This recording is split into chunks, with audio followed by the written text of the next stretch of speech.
इसलिए लीडर ऐसा नहीं होना चाहिए कि जो शादी ब्याह भोज में आके खड़ा हो जाए, जो आपके मुसीबतों में खड़ा हो, वैसे लीडर का चयन कीजिए। लीडरशिप की परिभाषा को बदलिए, लीडरशिप की परिभाषा को बदलिए। हमारे लिए लीडरशिप का मतलब क्या है कि एक फुटबॉल का टूर्नामेंट होगा, नेताजी आके फीता काट के चले जाएंगे, बहुत अच्छे लीडर है। उनके साथ अगर 4 सेल्फी हो जाएगी तो हम पोस्ट कर देंगे वी सपोर्ट आई सपोर्ट, और 4-5 वोट भी उनको निकल जाएगा। लीडरशिप की क्वालिटी का मतलब ये नहीं होता है।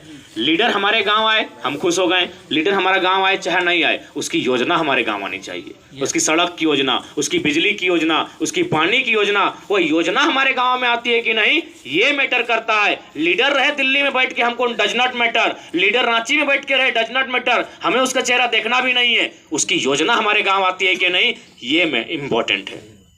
लेकिन हम लोग चूंकि झारखंड की पॉलिटिक्स, हमारे लोग चीज़ों को समझते नहीं है, इसीलिए आज हमारी ये दुर्गति है। इसलिए हम लोग न्यू लीडरशिप को भी स्थापित करना चाहते हैं। एक्चुअल में वास्तव में लीडरशिप होना क्या चाहिए, उस चीज़ को हम लोग परिभाषित करना चाहते हैं, उस चीज़ को हम लोग स्थापित करना चाहते हैं। इसलिए आपसे हम लोग मौका मांगते हैं। अब मान के चलिए 2024 का जैसा ये चुनाव आएगा, ये जितने भी खासकर एमपी का जो चुनाव आएगा वो माननीय नरेंद्र मोदी जी के नाम पर मांगा जाएगा। नो डाउट नरेंद्र मोदी जी की आज लोकप्रियता की बात करें तो विश्व, लेकिन झारखंड की समस्या से कौन बात करेगा?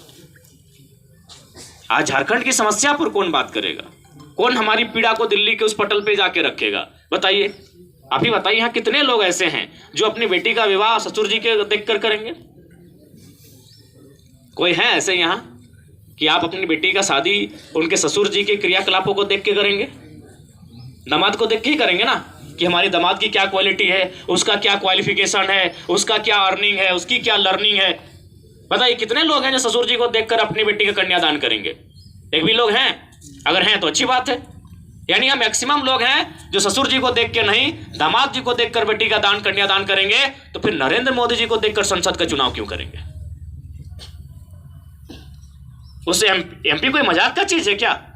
एक मुखिया मजाक का चीज नहीं है। तो फिर अब एमपी का चुनाव, उसमें क्वालिटी है कि नहीं, उसकी क्वालिफिकेशन क्या है, उसकी सोच क्या है, उसकी समझ क्या है, उसकी दूरदर्शिता क्या है, उसकी पारदर्शिता क्या है, इन चीजों को क्यों नहीं देखेंगे? आज मान के चलिए अभी जो भी खासकर भारतीय जनता पार्टी के माननीय एमपीज होंगे वो तो राम जी के माध्यम से चुनाव में आएंगे, लेकिन आप जयंत सिन्हा को जानते हैं, हाथ मिलाने के बाद सैनिटाइज करते हैं। क्या राम जी का चरित्र यही था?